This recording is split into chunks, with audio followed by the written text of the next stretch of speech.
Welcome to a new episode of the Customer Growth Podcast. This time, I'm super hyped because I have Christy Falteruso at the podcast. Super happy to have you with an extremely exciting topic, customer journey mapping. So starting from scratch, getting hands-on advice on how to start. Christy Falteruso is an expert in the CS field. She's also an advisor and the chief customer officer for client success. So super hyped to have you, Christy. Feel free to introduce yourself and give a little intro.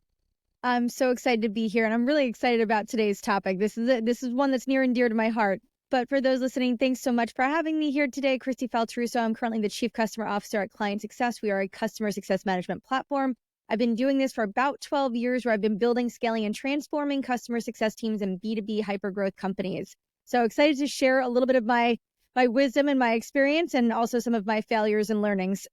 Yeah, super great. And like I said, I'm a big fan, also following you for quite some time. And yeah, well, also customer journey mapping, quite an important topic, as you mentioned. So as a soft introduction question, and maybe it's not that soft, but what's also in my mind is how to start with that, but from an ownership perspective. What would you say if I start with the customer journey map? Who's responsible for getting that initiative started, and who should really own the process from start to end? Or should someone own it from start to end? Listen, I'm an advocate of everything needs an owner, right? I'm not saying that just because you own something, you're building it in a silo. Absolutely not. But you do need an owner to be accountable for execution of this and making sure that all the bits and pieces come together the way they should. So my take on this is, listen, it depends if you're starting your customer journey map from day one that your prospect becomes a customer, right? Because that's one journey. But then there are organizations that think about their customer journey map starting all the way from their discovery phase, right? Like from a marketing standpoint, and you're coming into the website and you're doing your research. So I think it's important to distinguish, where are you starting your map from? Now, I will say, I think for me, a bit of it starts in the sales process. I'm likely not going to go all the way back to marketing, because so much stuff can be part of the attribution model, right? Like somebody is a referral and they go to your website, or they found you on Google, or they stumbled across a review or a community. So for me, I'm less concerned about how they found us and what their experience was in doing their research there. That's not important, but I'm going to leave that to my marketing team. What I care most about is throughout the sales process, are we setting them up to be successful, setting the right expectations so that when they do become a customer, are we in a good position to help them achieve their goals? So for me, that's where I'm starting it from. Now, from an ownership standpoint, I will speak to this. Personally, I like to own that.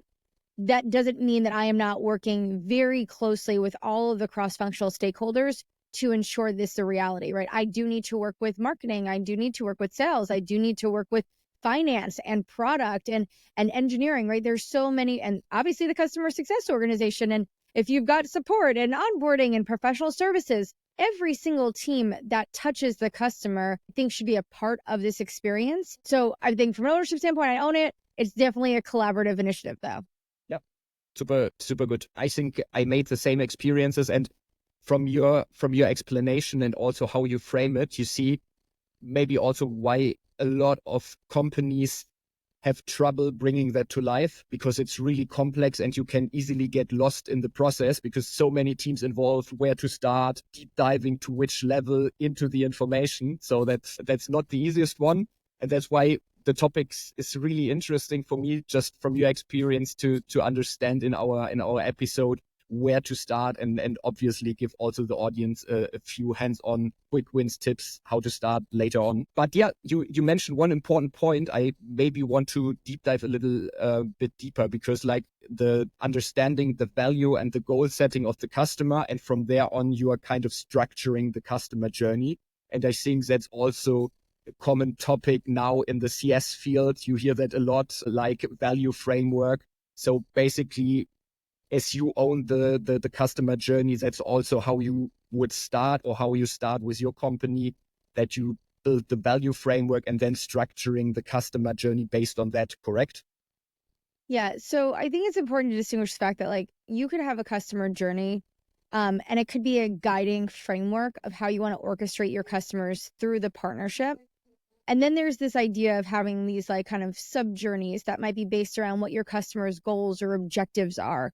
And so one of the things that I did at Client Success that has proven to be pretty successful for us is I've designed this kind of like this pillar framework that said we have 7 core business objectives, right? There's 7 reasons why a company would buy our product, right? They want to mitigate risk, they want to identify growth, they want to streamline process, all of these things. They want to, democratize data. There's 7 of these pillars of why they purchase.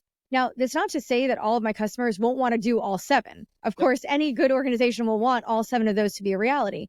But when you come into the partnership, like let's pick 1 or 2, right, that are our primary focuses. Because you've got this overarching journey that we've designed that may say like, your customer is going to go through onboarding, and onboarding will have certain milestones. And then you're going to go beyond that. And this is the milestones and kind of things that we're going to look for in the behaviors. And you get to renewals or growth conversations, and all those will have their own milestones as well. But depending on which of those objectives my customers set out to achieve, those milestones are going to look a little different. Now, I don't just base the journey off of, and this is where it gets super complex, I don't just base it off of what it is they're trying to achieve. We also have to consider, where are your customers starting? Now, no 2 customers are the same. And this is where journey mapping, again, you can go really deep or you can stay really high level. And I don't think that there's a right or wrong. I think it depends on your product. I think it depends on your team, right? Who are the resources you have at your disposal? Are these first-time CSMs that don't know what they're doing and they need a lot of direction and handholding and very prescriptive recommendations on how to get them there?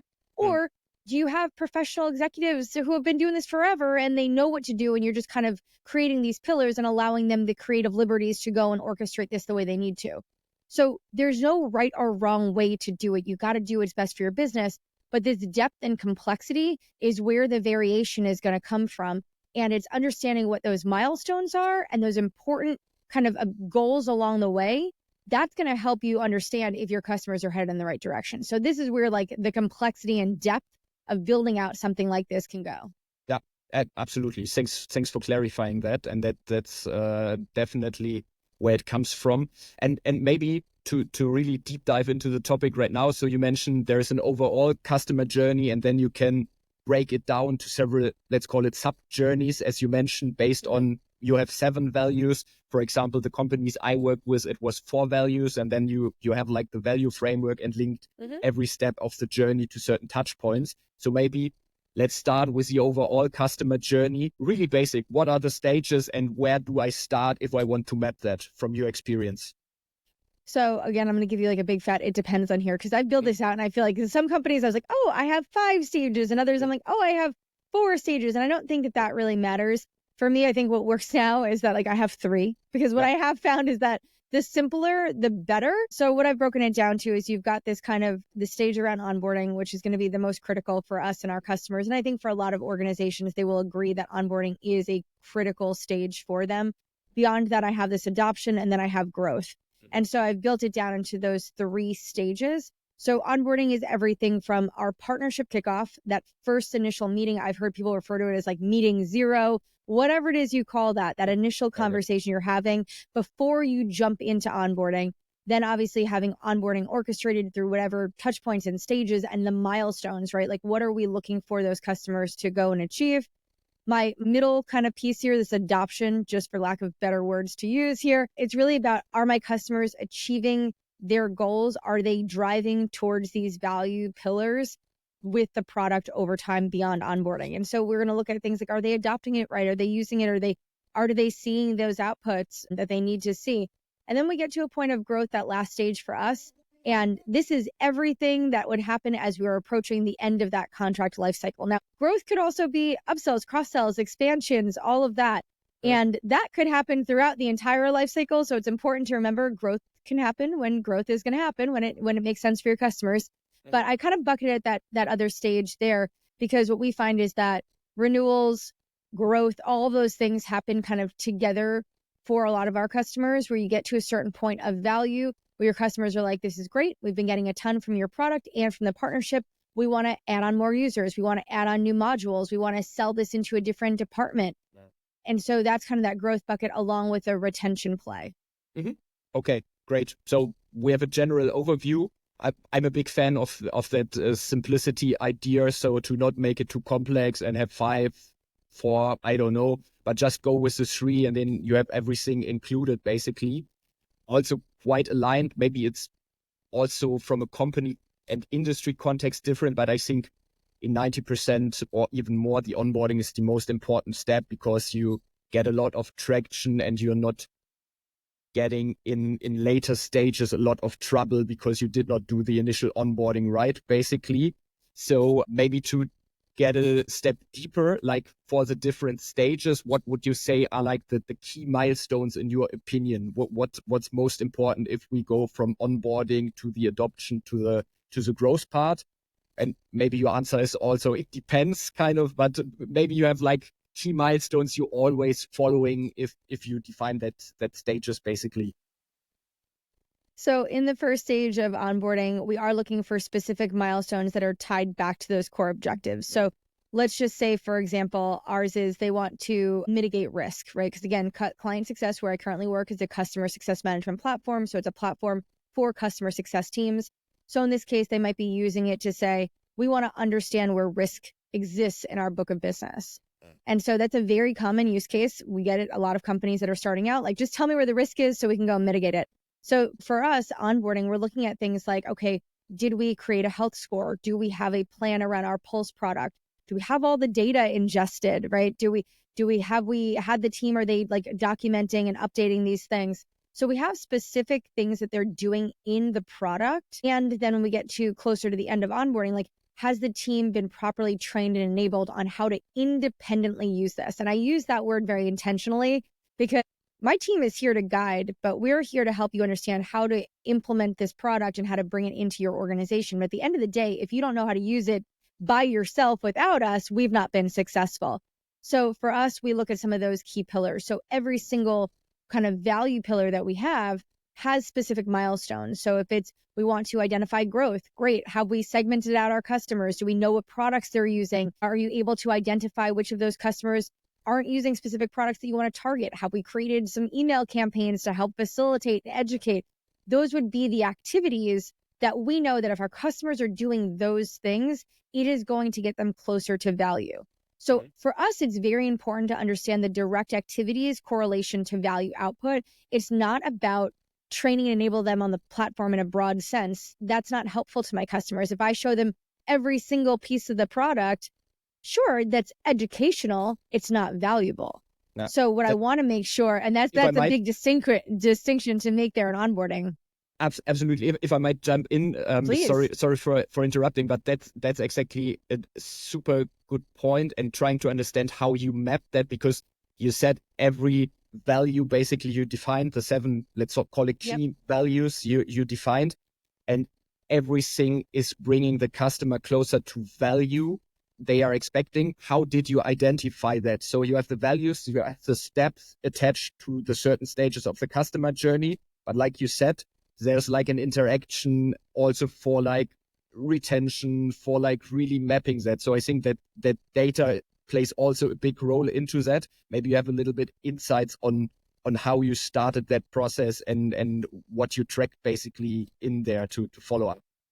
Okay, so I always have to just be very honest and admit this. I feel like a cheater, but don't forget, I'm a customer success executive, and I've used customer success software for my entire career.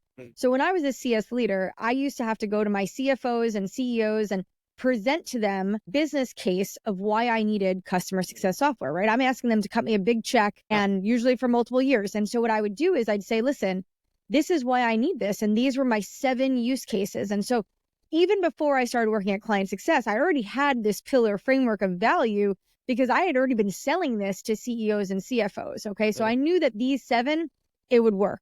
Then when I validated with the community and with everybody, I'm like, are there more than 7? It's 7, right? And so everyone said, yes, these are the 7. So I've got some validation there. Now, with regards to our product, it became very easy because as a practitioner, I would say, okay, if I am trying to mitigate risk and I think about our solution, what are the behaviors that we would have to do, or what are the actions or the tasks that we need to complete in the product that are going to get me steps closer to that?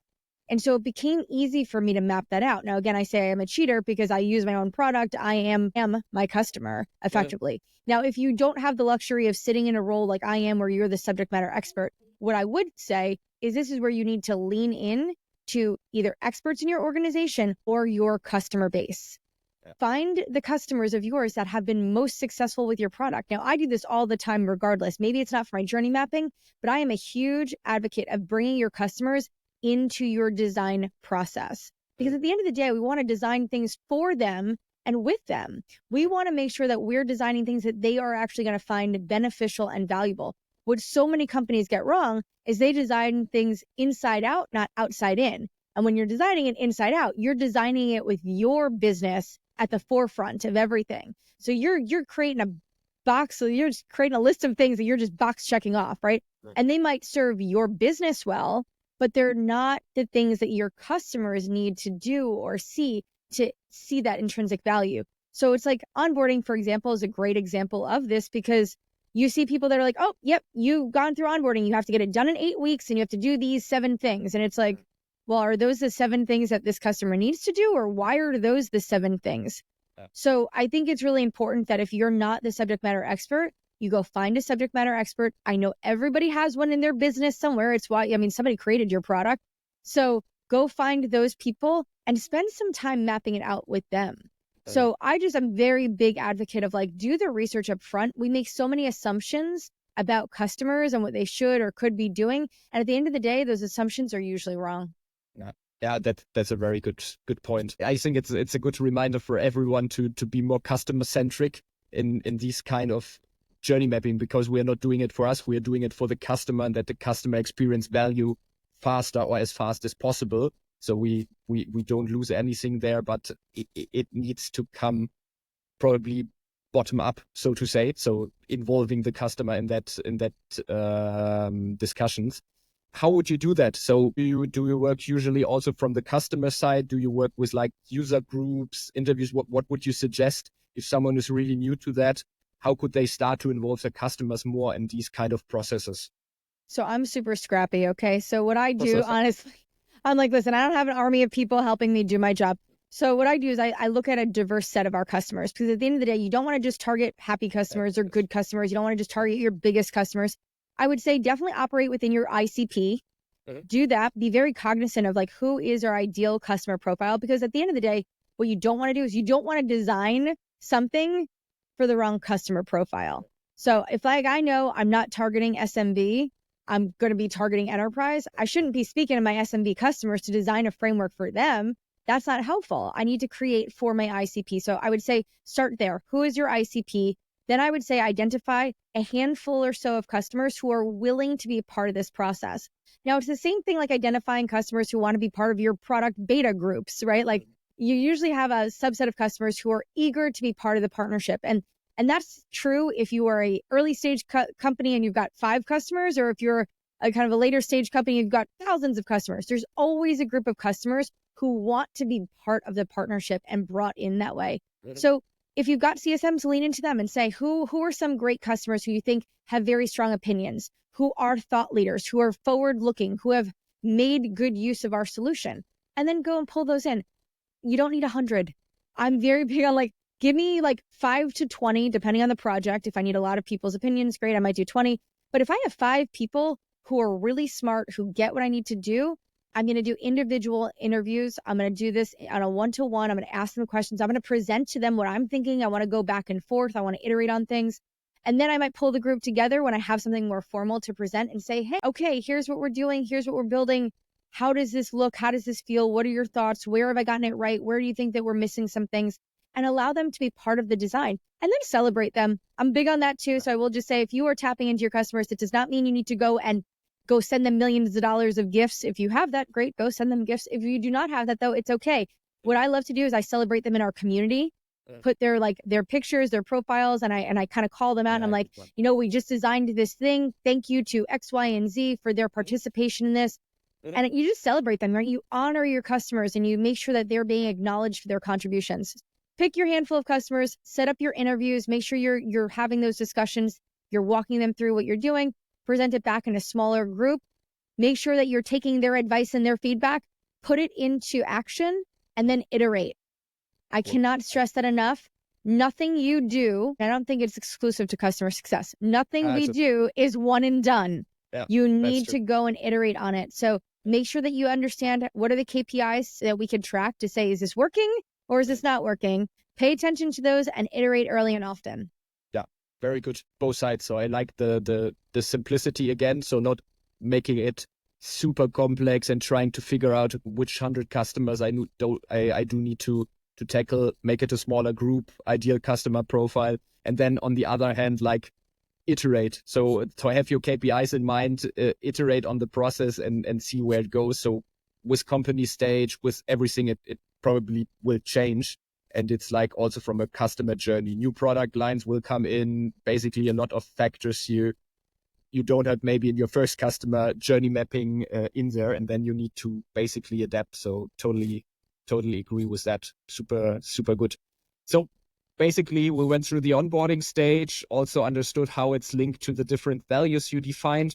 Maybe also due to personal interest, the adoption stage was, I would say, is also a very important one, because maybe it's harder for some companies, customers to experience the change management curve kind of.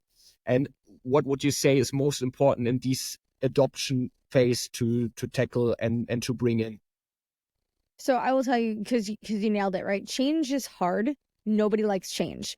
And so the best organizations that I have seen this orchestrated well is really following a change management framework, which I know nobody, unless you're in the business of change management, you're probably not an expert in it. But guess what? ChatGPT does a great job of educating us all on everything you need to know. So if you don't know anything about change management, Google it, go to ChatGPT, get a framework, it's fine. Now, I always say this one statement, and I haven't had anyone challenge me on this. People want change to happen with them, not to them. And I say that understand very why nobody explicitly. challenged that, honestly. I've not had anybody say, no, that's wrong. No, people want change to happen with them, not to them. And so that's so important, because I say that because if you are somebody who is deploying new technology into your organization, pull your team into that process, right?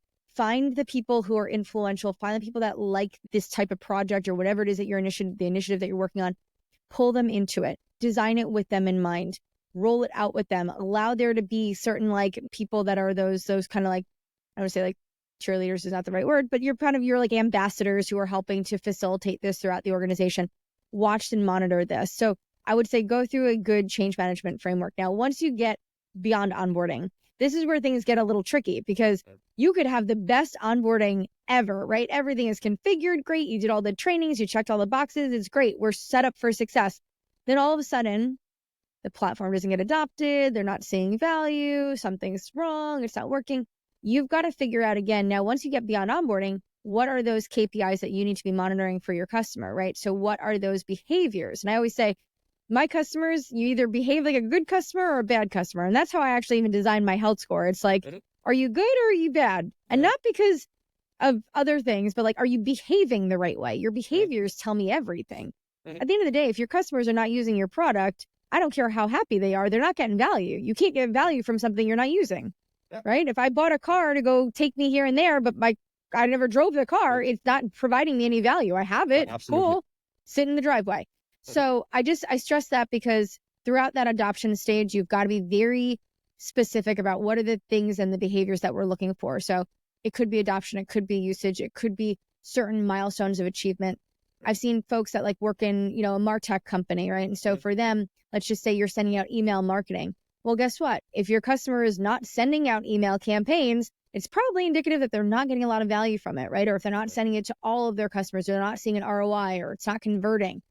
There are specific activities and tasks that we would see throughout the life cycle that would tell us, are our customers getting what they need from our solution? Now, I'm also a big advocate of a higher engagement model than a lower engagement model. That's just me. I do think that people bring value.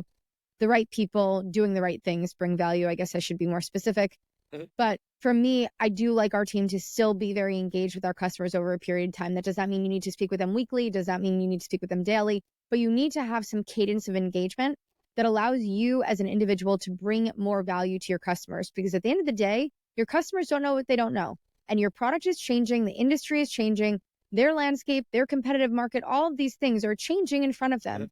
And the real value a CSM can bring to their customer is to bring value and insights, right? Tell them things that they don't know. It's not about features and functionality. It's how can we help them get more value from our solution? How can I educate them? How can I bring thought leadership?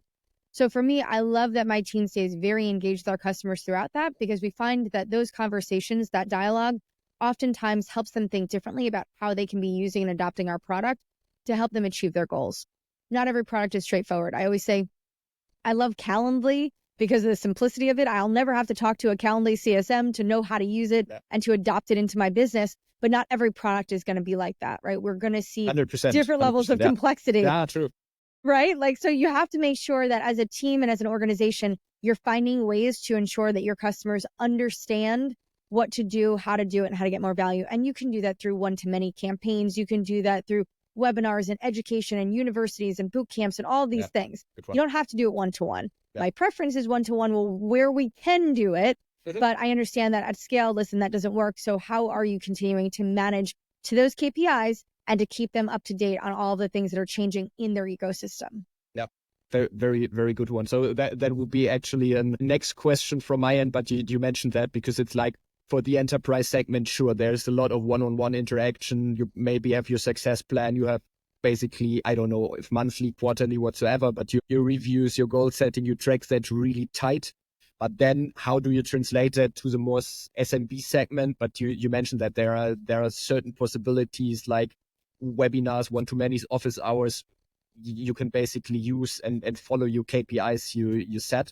So maybe also bringing that in, like it's a completely different topic, and we could elaborate on that maybe in another episode, but maybe briefly mentioning it because AI is coming in for success and not just for success. But how would you say that is also an enabler to tackle these kind of things for the SMB segment more on these phases, basically? So, right now, I think when we talk about AI, I always say that the demand for AI is definitely greater than the pace of innovation in technology. Right?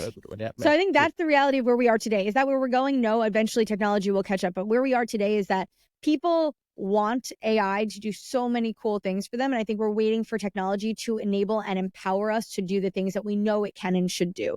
So while we wait, I like to say that, AI, and I've been using like ChatGPT very creatively, and I think that there's a ton of different ways to use it. I think you need to think about how can you leverage AI to help you be more productive, more prescriptive, more personalized, proactive. Like I've kind of built out this framework of like these 5 Ps of AI and customer success.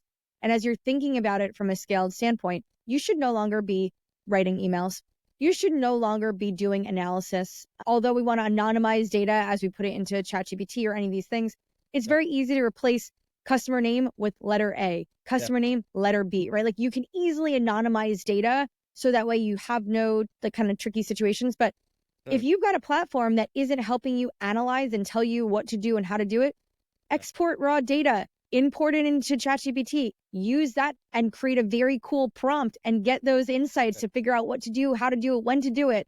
That's the cool thing that we have in front of us today that we didn't have 5, 10 years ago, 12 years ago when I started doing this. I had to do everything manually. So I didn't even have technology, forget AI. Now we've got technology and AI kind of coupling together to empower us to do things at scale. So I would say you just got to be more creative with how you're thinking about it. But AI will definitely take away all the menial tasks that CSMs don't need to be spending their time on. Right? There is real people-driven value. And I don't believe that AI or technology is going to replace anybody entirely. But I do think that companies might need less because the leverage ratios will be greater. CSMs will be able to work with more customers because all the busy work that they do, checking in on this, reading data, sending emails, doing follow-ups, the administrative work will all dissipate over time. And when you take those hours, those are real man hours every day and every week away from a CSM, they're going to be able to do the things that we want them to do, like have those valuable conversations with customers. And so I do think that we will actually see a flip maybe at some point where customers right now who don't have designated customer success resources because we've been focused on scale, we might actually start to be able to introduce human engagement again because AI is going to transform all the busy work that has prevented us from doing it before. So I think there could be this paradigm shift of like where we have gone all this way to like scale so much where we're like, no, we can't talk to them with people because we cannot afford to do that. I think that technology is going to empower us to figure out how do we reintroduce human in a more valuable way. Yeah, super good. So both perspectives, basically. So using it to leverage, and getting rid is a bit harsh, but focusing on the important task for one-on-one interaction and basically get rid of the administrative work, pointing the CSM on the customers who really need attention, kind of to leverage this information. And totally, if we talk in 1 year, 2 years, let's see if the assumption you mentioned is right. But You should write that down on like a piece imagine, of paper and like lock it in a little box and exactly, go check on it in like 2 years. Kind of, and then put it away and open it then, and let's see if your prediction is right. And yeah, it brings a lot of new possibilities, and also, like you said, AI in combination with tech, in combination with automation processes. I think there's lots of potential to make also the customer experience more personalized in matter of that one. So very good. So time is running as always. So let's maybe use our last minutes to go to the last stage. I think you mentioned it's growth. You defined that. So also a very important one. And as we heard in the beginning, lots of different components in there. It's like renewal is one. Then you have upselling, you have cross-selling. So maybe let's deep dive from your perspective, how to set that up and what's important in that stage a little bit more from your end. So let's just start with the fact that I get it that not every team owns revenue. Not every team owns revenue. That's been very clear. And listen, I'm somebody like I will die on the hill of that's okay. Not every team needs to own revenue in the sense that not every CSM needs to own revenue. Because if you're working with large enterprises, I will tell you, it sometimes is beneficial to have an account management team. I used to work with GE. GE was this huge, massive organization. We had to have like an army of people. I mean, like going through legal and procurement just to get a contract signed would take months and months and months. You can't derail a CSM from doing all the value-driven work because they're working on commercial conversations for months. So listen, I get it. Some teams will own it. Some teams will not. Regardless of whether or not you own it, you're supporting the motion. So as a CSM, even if you're not the one building the contract and sending it out and doing the negotiation, you're facilitating an introduction into that stage of the process. And it is imperative that you be a part of it. Now, I do think that, so whether or not you own it or not, I do think as a CSM, you should be you're accountable for it. So whether or not the customer renews or not should be still part of your KPIs, because at the end of the day, the renewal is really just indicative of all the work you did, right? That's just the outcome. So if you did all your job really well, you onboarded them well, you've got them using the product, you're bringing value all the time, they've done all the things, renewal should just be a non-negotiable, right? Like it just happens. So for me, that stage, we start our renewal process at 120 days out. Some companies, if you're working with larger companies, maybe you start it sooner. For some smaller companies, maybe you're starting it later. I like the 120 window. It gives me enough time to get ahead of risk, manage through things, get through paper process and people schedules and holidays and all that stuff. So 120 has always felt really good to me. 90, definitely not enough. So that's why I found the 120 was perfect sweet spot for us. So making sure that you've got a clear process around how that is going to be executed. And so this is what that stage introduces. Now, again, there's various things that can happen in the growth stage, right? We said renewals, expansions, cross-sells, upsells. All of those things are possible. You need to have very clear frameworks of what happens if this, and the combinations of them, right? You might have a renewal that includes a cross-sell and an upsell and an expansion. That's okay. But you need to just be very clear on the kind of the racy around this, right? Like who's responsible, who's accountable, who's consulted, who's informed. I do believe racy models are really helpful, especially if there is not one single owner. So if you've got a team of people that work on these things, you're working with account managers, you're working with engineers, you're working with CSMs, whatever, build a racy, do yourself a favor so everybody knows who is doing what, when, and how. I think it's really imperative there. At the end of the day, if you've got one person doing it all, that's cool. Then just be very clear on what does that process look like? What is the information you need to be capturing? I will say, I don't know billions of CSMs who have the sales acumen. And so some of them are better than others, but give them a framework, right? Like if they're not a sales CSM, right, at their core, teach them how to do the things, right? Like I love Medic or MedPick as a framework. Great. Teach them like what are the things that are part of that? What are the questions they need to be asking? What do they need to validate? What's the data that they need? And be specific about it to help them be more successful. So my last stage is all about, it's more process oriented and more specific, and I think has more milestones than any other stage I have. because the details, right, the devil's in the details. Yeah. So we want to make sure that all of those little steps, those stages are happening flawlessly. Yeah, super good. So I think, like you mentioned, the enablement part is quite important, because you won't have always CSMs who are really sales driven, and maybe also the part of like the growth stages changes over time, and then you have a larger team of CSMs who basically did like more the onboarding adoption part, and now you need to reframe it. So the enablement factor, exactly with the framework you mentioned, is I guess quite important.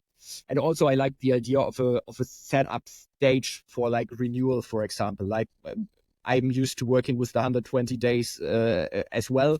But I totally understand if it is a shorter or a longer period. And as you mentioned, if you're working with GE, I think maybe it's not under 20 days, but it's like a year. Exactly. It's usually, like, listen, and you've probably got customers who are in 3-year contracts anyway, 3 to 5 year long contracts. You're only doing a renewal every 3 or 5 years. So it's also important to think about like, where are we staffing resources? Because I've seen companies, SaaS companies, that still have customers on month to month. Some that do annual contracts, and that's perfectly fine. And then some that have the multi-years. I'm a big fan of a multi-year, but just making sure that you're staffing accordingly with where your customers are at. Yeah, super good. Cool. I think we could talk 1 hour more here in the podcast about several topics. So let's maybe end the episode with your 3 initial, let's frame it, tips or must-haves if you start your customer journey map. What would be your top 3 you have to have in mind and is the most important on your end for doing that? If you're building this out for the first time in your organization or the first time in your career, I'm going to say start simple. We want to get, progress over perfection. It is easy to make this a big, complex, meaty thing.